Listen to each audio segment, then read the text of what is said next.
jours et libération. La CGT peut-elle bloquer le pays? S'interroge la Croix.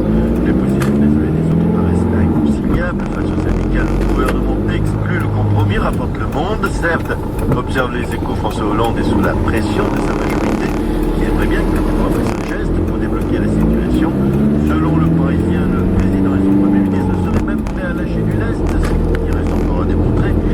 Mais surtout, ils ont en face de celui que le Figaro appelle Monsieur Niet.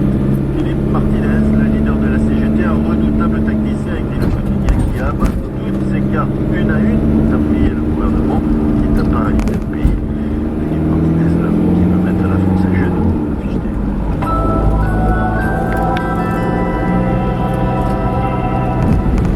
À tous les adeptes de conduite sportive, vous en rêviez, Africa l'a fait. Pour la toute première fois au Maroc et en exclusivité, Africa lance le nouveau carburant additif Super Samplon Premium avec un indice d'octane garanti 98.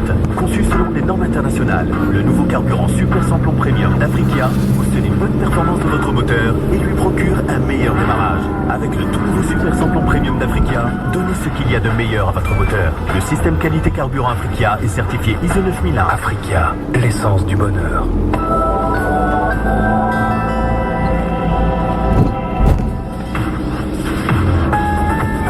Les matinales de Midi 1, Florence Blanc. Et Pierre Roussel qui arrive tout fringant dans les studios. Bonjour. Cravate, hein.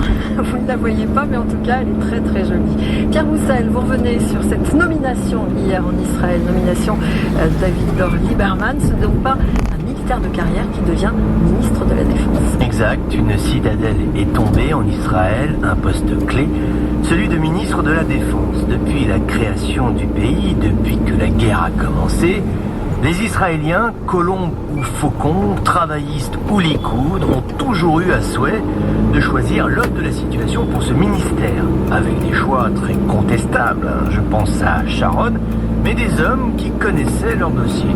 La nomination de Lieberman marque un tournant, car voici venu un ancien videur de boîte de nuit, tu en conviendras, le profil diffère. Alors comment expliquer ce changement de casting?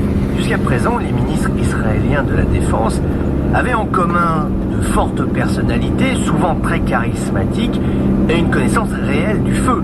Les trois guerres israélo-arabes ou encore les interventions au Liban. Les grands chefs ont été rattrapés par la pyramide des âges. Le renouvellement de la génération est somme toute normal. Mais reste le choix de l'homme, Lieberman. Il y a là quelque chose de profondément regrettable parce qu'en Israël, tu trouves des gens avec qui parler. Je t'invite à revoir ce documentaire exceptionnel qui, voici quelques années, a donné la parole aux anciens patrons des services de renseignement israéliens. Cela s'appelait The Gatekeepers. En les écoutant, tu te rendais compte que tu peux trouver des interlocuteurs qui connaissent parfaitement bien le dossier palestinien et qui sont d'une